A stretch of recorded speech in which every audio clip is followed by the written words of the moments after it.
Welcome, ladies and gentlemen, to the Coin Republic podcast. My name is Shor Bacharya. One thing for sure, though, we love a little bit of blockchain drama. And for the past couple of years, we've interviewed so many founders. They have their version of stories. For those who don't know, we have had interviewed Yves Larose about a year ago, and we talked about about EOS.io reimagined with Yves Larose, and he did talk about his side of the story. But there are all sorts of controversies surrounding it, and we're gonna address that in today's podcast. I have the perfect person to talk about it. Uh, he is a senior project manager at Helios. So, what is Helios? It's a company owned by the one and only Brooke Pierce, and we're gonna have the both sides of the story over here, as well as trying to talk about what they are doing at the moment. Are they past EOS? Are they gonna focus on other projects as well? Without a further ado, ladies and gentlemen, Mr. Chris Barnes, the Guardians of Helios. So, what's the drama all about? People are aching to know what exactly happened with Brock and Yves. I was just watching this other interview where Brock was asked about a couple of comments he made against Yves. Why are they public enemies?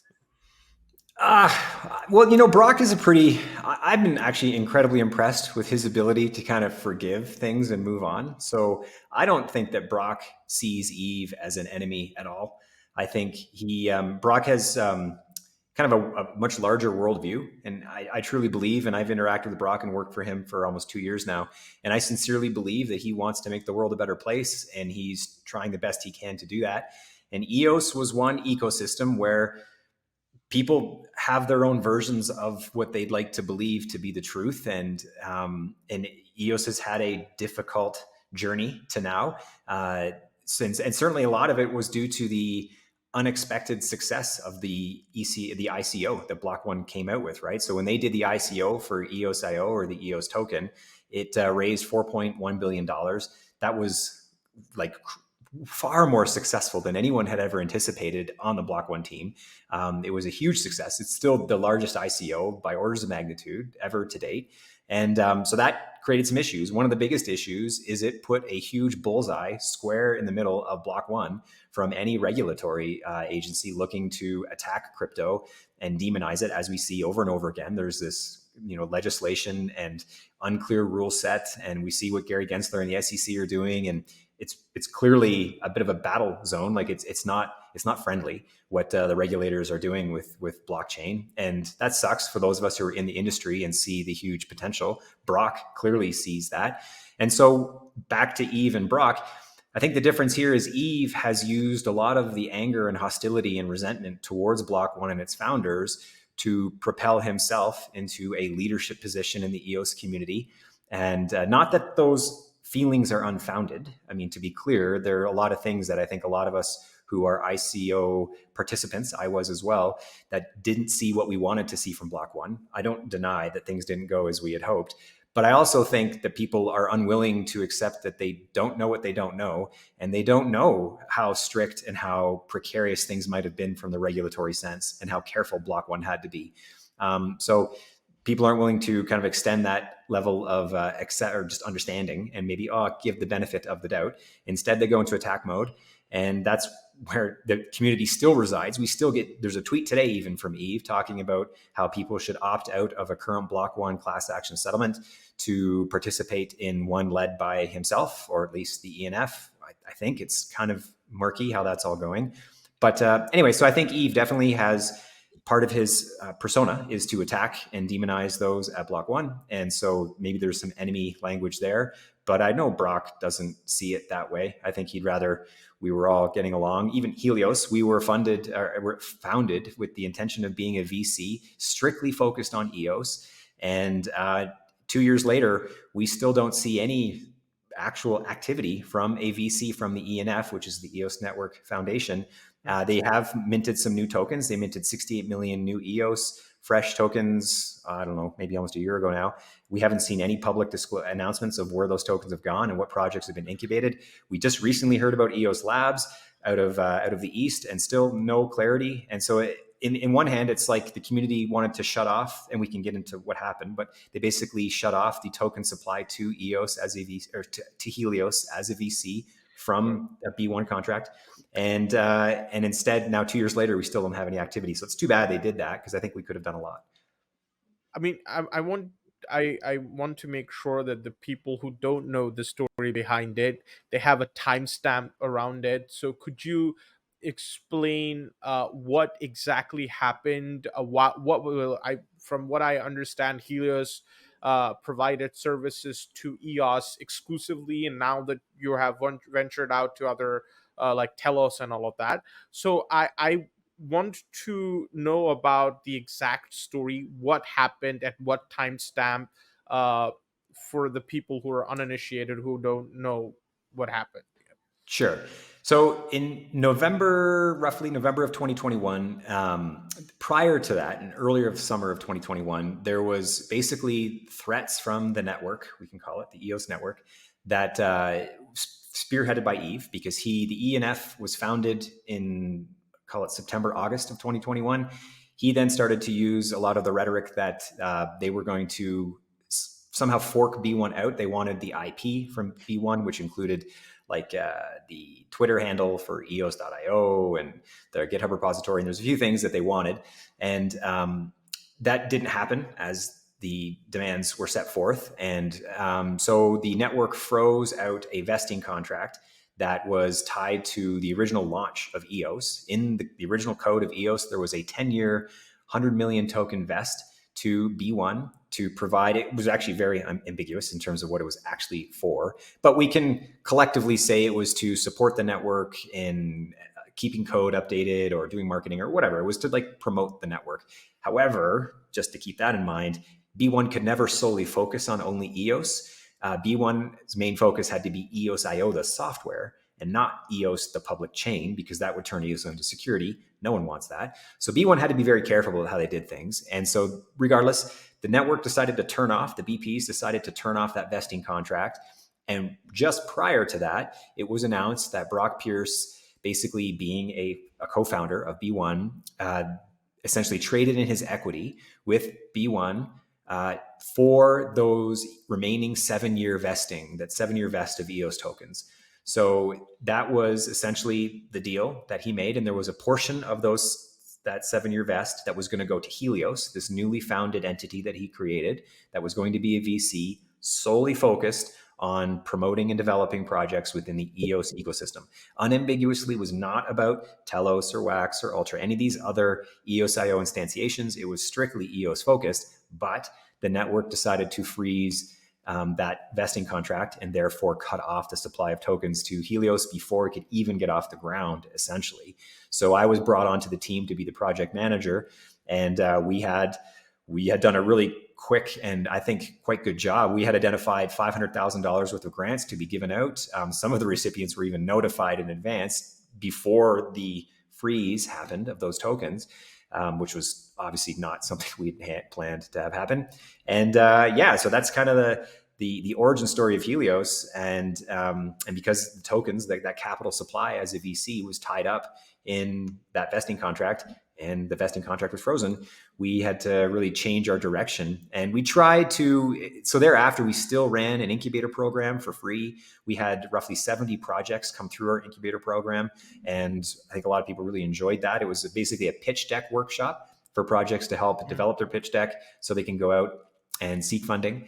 And so that was successful. We've done some marketing. And then later, just call it maybe 5 or so months ago, Brock finally came out with an announcement saying that he tried, he paid for Helios and paid for these incubators and paid for all that out of his pocket. Like there was and hoping to get some sort of like buy-in, we can say, from the EOS community to want Helios to be here, to want Brock to be involved. And time again, the community seemed to not want us to be involved. They don't want Brock around. And I think a lot of that was spurred on by the kind of the mantra of Eve and the ENF, which is just anti B1 and just a lot of vitriol and negativity, a lot of toxicity. Those in the community know, they can read the chats. Telegram is the most active place for EOS chat. And it was pretty vicious to a lot of the founders. I received a lot of flack because now I became a representative of, and I was a puppet of Brock and Brendan Bloomer.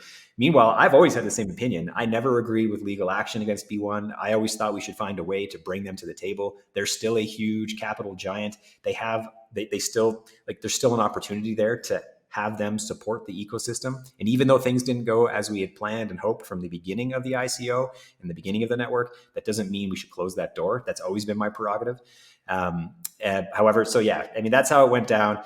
Brock finally said, you know what, sorry, we're going to move on and not focus on EOS anymore. And that's where we've done some work as Helios for other chains like Telos. And so, you know, and now we're broader than that, in fact, but go ahead. It's interesting that you mentioned Telos, because I was just revisiting the interview that I did with one of my colleagues did with Yves.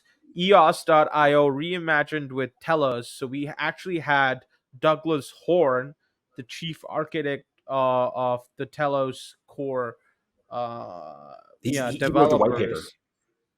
Yeah. So we had Douglas and Yves on that show. It was a fantastic one. I think that was around time when Yves came back to the board, I guess. Let's talk about Telos now. You are specifically focusing on that blockchain.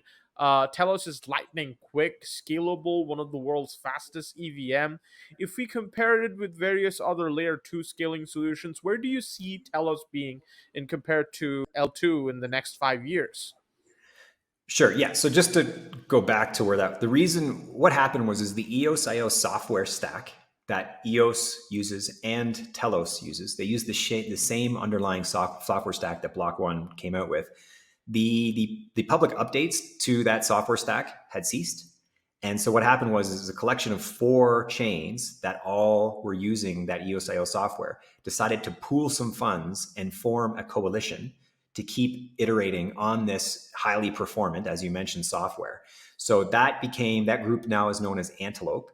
So now the software is in fact called Antelope.io or Antelope.io. I don't know if there's a dot, but so EOS runs Antelope, not EOSIO. Telos runs Antelope, not EOSIO. And then of course, then there was Wax and the UX network.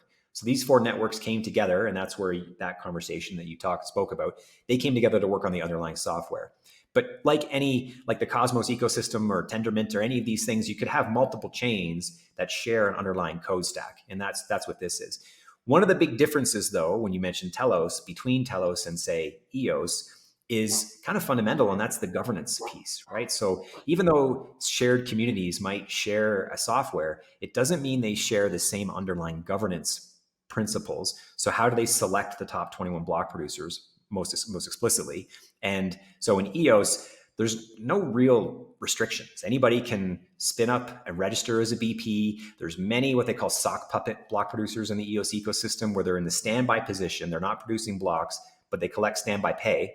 And so that allows them to basically have no infrastructure, no intention of ever becoming a BP, but using the way the token vote aggregation has occurred on EOS to create sock puppets to further milk inflation, essentially. Telos, that's not allowed.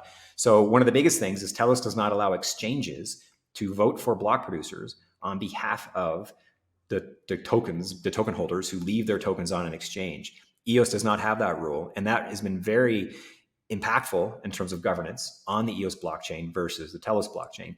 EOS right now, about 20% of the total token supply is voting for block producers.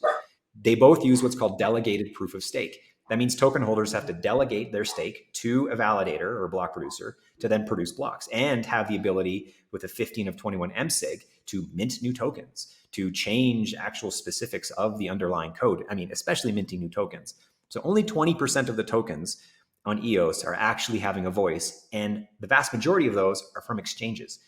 And one of them, known as Bytom, actually has a central, this guy named Tony, he actually brokers their votes from Bytom to who will pay the most from BPs. So essentially commoditizing the vote, it becomes a race to the bottom. Which BP is willing to pay the most for those votes, not deliver most value back to the network, not actually try to grow the ecosystem, both in utility and user base, just remit the most return back to the vote broker.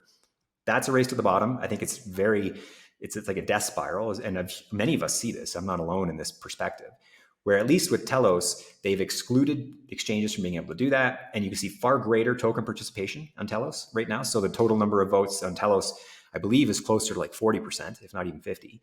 And so that's a big difference, where you can see community engagement in Telos versus EOS. And that's where me personally, and not so much Brock hasn't said, hey, we want you to work on Telos. Brock has he's not a micromanager. He's a pretty cool guy that way and a great guy to work for.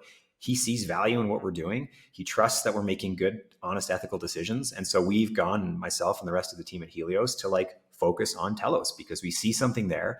It was the first EOSIO, now Antelope chain to have EVM.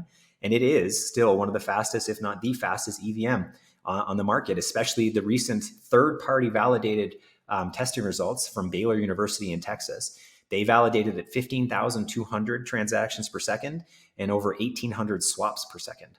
So of the metrics that matter, Telos EVM is far and away blowing the competition out of the water. And so to answer your question, where does it compare to other well, it's an L1, actually trying to position itself as an L0. If performance matters, and it should, and if we get into this discussion about usability of blockchain and the user experience, users are going to care if they're waiting for a transaction and they have to wait for confirmation time, or they have to, good luck doing DeFi on even Ethereum. It's brutal in terms of transaction cost and transaction speed. It's forcing things to another layer, a roll-up solution or an L2 solution for Ethereum. Telos won't require that. So I think where Telos ends up in the next 5 years is gathering a lot more market share and traction. And we saw even GameStop recently chose to partner with Telos in terms of its player. I mean, it looks like that's kind of fallen apart. But initially, when they had the before their CEO change at GameStop, it looks like some change in direction had taken place. But prior to that, they did their due diligence and they chose to select Telos. And there's a reason for that. Well, let's expand on Analog Leap a little bit. So Analog Leap 5.0 upgrade paves the way for EOS to transition from, I think, DPoS to community-led vision. What changes will it bring to overall ecosystem in EOS, do you think? Well, so this is, again, Antelope and Leap 5.0 is something that will to apply to all of the blockchains that choose to use that software. So this will actually change and affect Telos. It will affect EOS. It will affect any chain that chooses to adopt it. What it could do, so one of the biggest things that it's just two big pieces. One is the instant finality. So right now, finality on EOSIO, well, Antelope, is quite slow. It's actually probably the one negative technological aspect of the chain. It's about 180 seconds to finality. It's like 99.999% final prior to that, but 100% finality doesn't occur until about 180 seconds. That's actually quite slow, even though the block time is half a second blocks, right? So if you're social media app or whatever, and you click a button and that button's to trigger something on a chain, you'll get immediate feedback that it happened, like the thumb up. If it was a social media app, for example, you don't have to wait for that block time. However, it's not final. So this is now going to, this Leap 5.0 is going to make that finality, I think, in the range of 2 to 3 seconds. So much, much faster than 180 seconds. That's one piece of tech that all of these chains will equally share. The other piece that's being brought in is the actual underlying consensus mechanism is being upgraded to no longer be just straight delegated proof of stake or DPoS, but it's actually using you remember Facebook, their Libra chain that they were working on? So that used this consensus mechanism called hot stuff. And so that consensus mechanism is now being baked into this new Leap 5.0 upgrade. And what that then allows for is splitting the kind of, you can call it the jobs or the roles of a block producer from being just one singular job producing blocks in sequence to now having 3 separate potential jobs. And all those jobs work together, those 3 separate jobs, to produce blocks and then allow for a much quicker finality. So how you select for those 3 particular jobs, that now creates an opportunity to introduce more mechanisms for consensus. You could just leave all 3 jobs within the top 21 block producers, which is what all these chains will do at first without introducing too much change. But what it could allow for is you could have DPoS to select one of the roles. You could have proof of humanity, some sort of human selection consensus mechanism to actually bring humans into the fray to select for another role, or proof of history, or proof of capacity, or proof of work, or name your consensus mechanism that you like. And you can now overlay those mechanisms on top of each other and have this sort of best of many worlds. And it removes a lot of the Pareto distribution, which we see in current proof of stake and delegated proof of stake, to bring in other ways. So that's what's possible. It's a huge improvement as far as governance is concerned, if it's leveraged to actually empower the community. I think one of the things we often, the biggest gripe I have with EOS, for example, is it's not really a community-led chain. We hear the community took over, and this is one of the lines we've heard from Eve and the ENF, that the community has resurged and kicked out B1 and we've taken over the chain. It's like, no, 20% of the tokens did that, and most of those tokens live on an exchange held by a couple brokers. So you've got a couple cronies who have taken over the chain in the guise of the community. But meanwhile, the communities, what is a community in a blockchain? In delegated proof of stake, it should be the token holder. If 80% of the token holders choose not to vote, well, that sucks, and that's the community's fault, and they're not expressing their voice. But one of the things that, especially Bytom, because they're out of Korea has this thing called the travel law, and it's actually really difficult for regular individuals to self-custody. So this has been a huge debt, and there's a lot of tokens that live in Korea on EOS, and they're not voting unless it's through a broker like Bytom and through this Tony character. So that's actually a bit of a problem. The community isn't expressing their voice, and this new Leap 5.0 maybe creates more opportunities if the status quo, those who are in power, if they choose to open up the gate, so to speak, of power to the actual community, then they have an opportunity to do so. I personally expect that I will believe it when I see it, because I think those who are in power like power, and especially when they're able to manipulate token supply, as we've seen, that's a power that people don't often want to give up.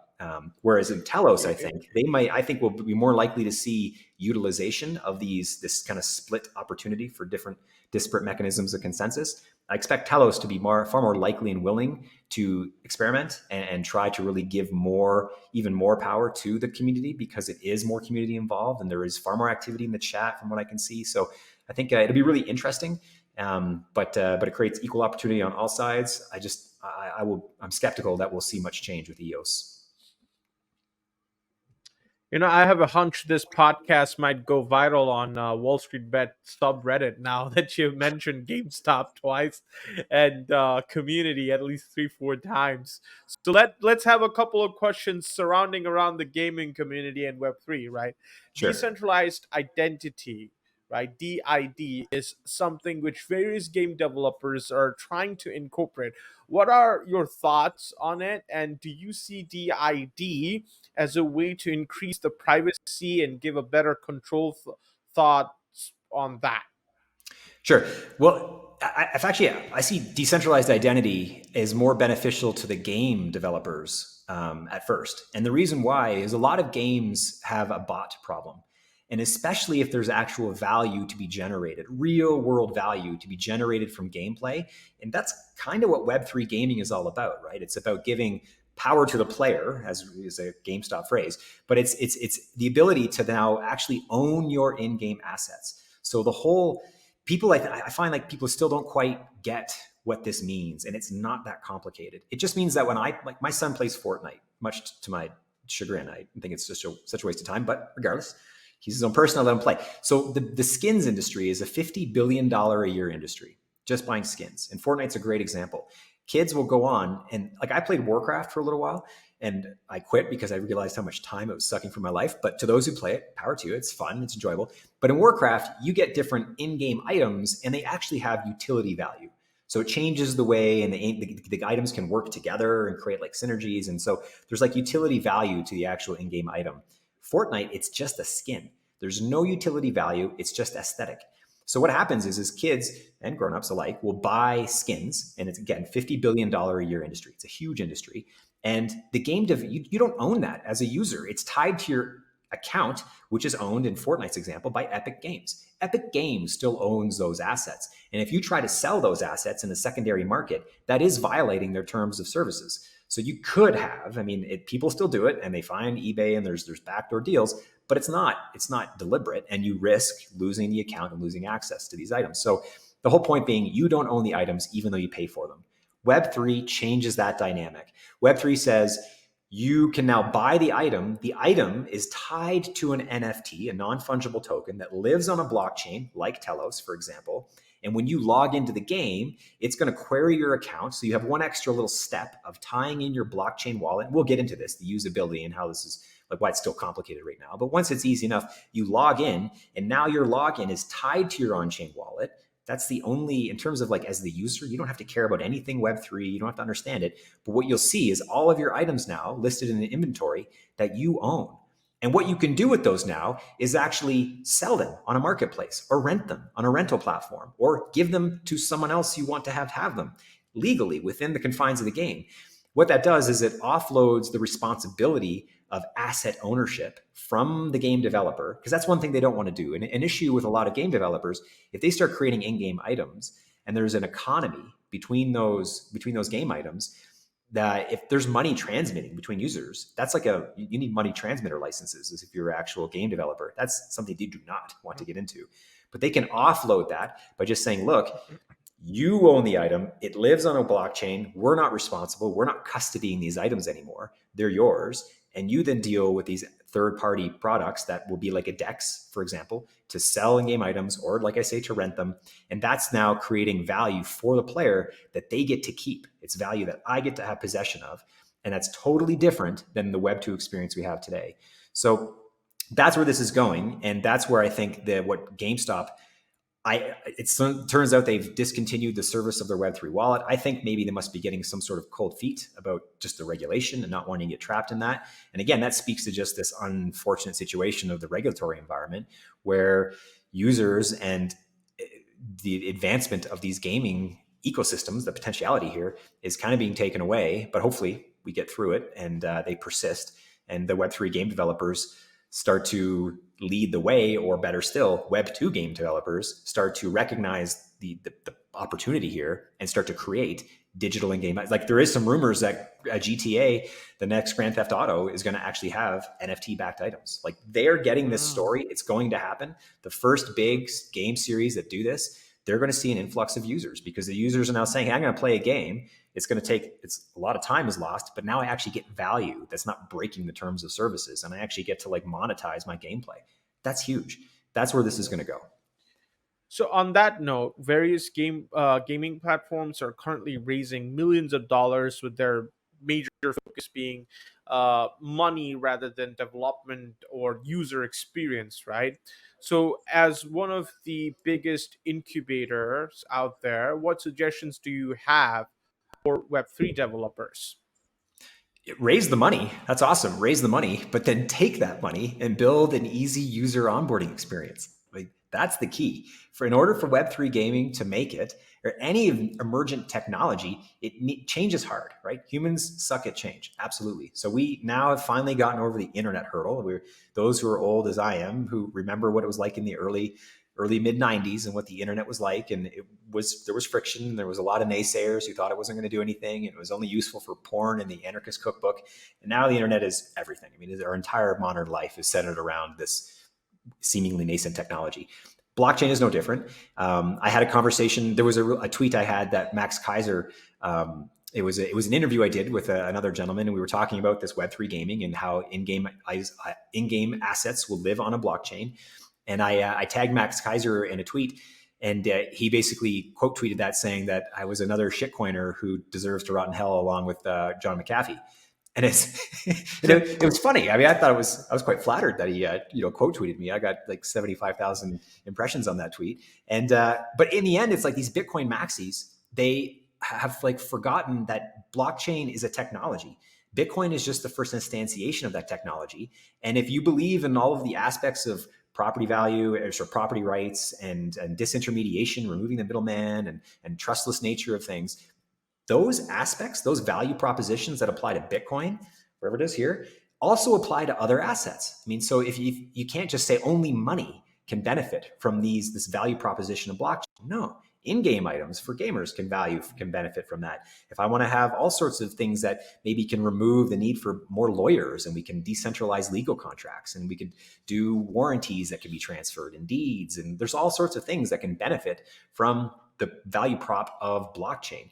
And so when we see these Bitcoin maxis, they kind of seem like they haven't got that yet, but we're going to get there. So back to your question, developers who are raising capital, use that capital to then create an onboarding experience that doesn't feel any different than regular Web 2 gaming or whatever it is you're trying to do. If it's gaming, then make it simple. Use your Google Auth for logging in, and make the wallet really simple. That's what we're missing. It's too complicated. People don't want to have to learn a whole new thing to try a new game. It just needs to be click, just like I did before. Auto-generated a wallet. It's there. If I choose to interact with a marketplace now, maybe there's a separate little tutorial that I can now use to take those assets and start to interact with them as you would with a regular NFT. And those of us in crypto kind of understand how that works. Make it optional. Don't make it mandatory.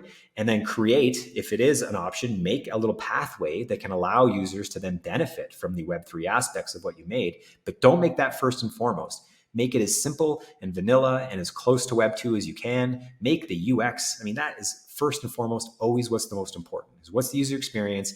Is it a fun? If you're making a game, make the game fun first. Don't make it about the NFTs and don't worry about that shit. Just make a fun game and slowly start to bring in these other pieces. And once users start to realize they can monetize their gameplay and there's actual value to be generated, well, then that's the path to go. Oh, and I never finished the DID question. So what's going to happen there is bots. If there's value and money to be generated in game assets, the game developers are going to have to deal with how do you prevent bots from capturing all that value. So a great example is like a resource generative type game. You log in and you mine some gold and some wood or whatever it is, these resources, you use them to build your house and to build your citadel or whatever you're going to do, right? If bots are able to flood in, and one person could have a Sybil attack, essentially. I could have thousands of accounts mining and extracting these resources, and then I sell those, or like I'm basically going to kind of disrupt what would otherwise be a normal gaming experience. DID, if you can now attach a decentralized identity to an account and say I participate in some sort of what you don't want to do is you want to have it decentralized, hence the first D. You don't want to use KYC and submit my government ID and have that. And now we're leveraging, we have to trust a third party. There's some really good, there's one really clever, it's actually in the EOS community, and they do a simultaneous video call as part of an election process. But all the participants show up on a video call at once. We break into little rooms to have a discussion. But that means we're all unique humans at one point in time having a synchronous call. So I can't be in two calls at once. By my participation, I enter my singular account and I receive a non-transferable token, like a soulbound token or an NTT that's now attached to my wallet, attached to my account. I log into the game now with that account. That account sees that I have this particular token that says, oh, this is a unique human because he participated in this game. Basically, it's like a video game, you can call it, like a synchronous video call game. And now I'm going to give them extra benefits to the resource generation. Quick follow-up questions on that. Soulbound tokens, do they exist? I thought they the people are like working on it at this moment. Oh, yeah. Is it practically being used? Yeah. It just means it's just another way of saying non-transferable token. It's just basically soulbound token is just a gimmick. I mean, it's like you create an on-chain wallet, an on-chain account. You could argue it's connected to it's my soul, but it's not. It's just an account. I can make multiple accounts. But what you can do is you can send an account a non-transferable token, meaning I can't send it to another account. So it just means that it's a soul bound, it's bound to that particular account. And if that account is, I've got my Chris Barnes account and I want to be able to play a game and maximize, because that game is saying, hey, if you have this particular soul bound token or non-transferable token, we're going to give you a bonus on the resource generation because we know you're a real human. So entities are widely used in the EOS community, you're saying, for verification? They're not widely used, but the technology is there. Yeah, both Telos and EOS have the ability to have non-transferable tokens. Yeah, it's nothing new. It's how you leverage them, and then how you encourage other game developers or other developers to then query those account tables and query that token on one's account to then give them special benefits. We haven't really seen that come together yet, but it's absolutely possible. Fantastic. Final question. how can one ensure the scalability of a Web3, Web3 gaming ecosystem, considering the limitations of blockchain, like complexity for a common user and immutability? It make it as close to Web 2 as possible. So the longevity about this is not trying to create some new thing that everyone needs to learn and become like, it's just not going to happen. We want this to be as simple as possible, and it needs to be as close to what people are currently already familiar with. So we see that with the transition from, say, Web 2 finance to DeFi. Like there's a lot of new learning that has to take place there, and that creates a lot of friction for new user onboarding. If we want blockchain to have this S curve of adoption, like we're still at the bottom, we're still at the beginning, like we're still so early. Most people aren't really using blockchain. There's been no killer app. Bitcoin as money has been the only really successful app. And even then, we're not using it as money. It's not transactional. I mean, it's not seemingly built for it anyway. The transaction fees are too high and it's too slow. The throughput is too slow. Regardless, in order for this to be successful and to have longevity and staying power, it needs to be simple. People need to go back to the basics, read more about what Apple did, and it was all about basic, streamlined, simple UI. User experience is everything. It needs to be as simple as possible, and that's where we're getting hung up. It's too complicated. Creating a wallet, seed phrases, long 26 character hexadecimal, blah blah. What does all that mean? Like, one of the advantages is actually was really good when EOSIO was first being developed by Dan Larimer and Block One, is they used human readable account names. That was like transformative at the time. So I have an account, Chris Barnes. Like, you could have account Sarav. Like, you could pick real words to actually be your account. It used to just be like, I mean, we know if those know what a Bitcoin account looks like. I mean, good luck. It's just blah, blah, blah, blah. Right? So little things like that, that's just going to make it like a real, regular, familiar experience. We need to remember humans are the ones that matter here, not necessarily this technology, and people get too caught up in the tech. It's like, yeah, but all that's great, but you got to make it usable. So we got to kind of go back to fundamentals and make it as simple and easy to use as possible, and we will see the masses flood in. And that's what's going to happen with gaming. That my true belief is that gaming is going to be the big wave of adoption in blockchain, and it's going to be because people can finally start to monetize their in-game efforts. Gaming is so popular. There's 3 billion gamers in the world. Once they realize that there's a way that they can monetize that, playing the games they love, because those games decided to incorporate NFTs into their gameplay, that's going to create the flood. But for that to happen, those games that integrate the NFTs have to do so in a way that's really simple and really streamlined. And there's really smart people that are going to be able to make that happen, I'm sure. Fantastic, ladies and gentlemen. Chris Barnes from Helios. Send Helios some love. And if you're part of the community, make sure you love us, subscribe, and share. No Wall Street bet trolls were harmed on this podcast. Just a quick disclaimer. Okay. I think this episode is going to come on a full circle. We've interviewed Yves, we've interviewed Douglas, we've interviewed you. Once we have Mr. Brock on the show, it's gonna come full circle. We're working on that. We're probably gonna have him soon. So, ladies and gentlemen, love you all. See you on the other side.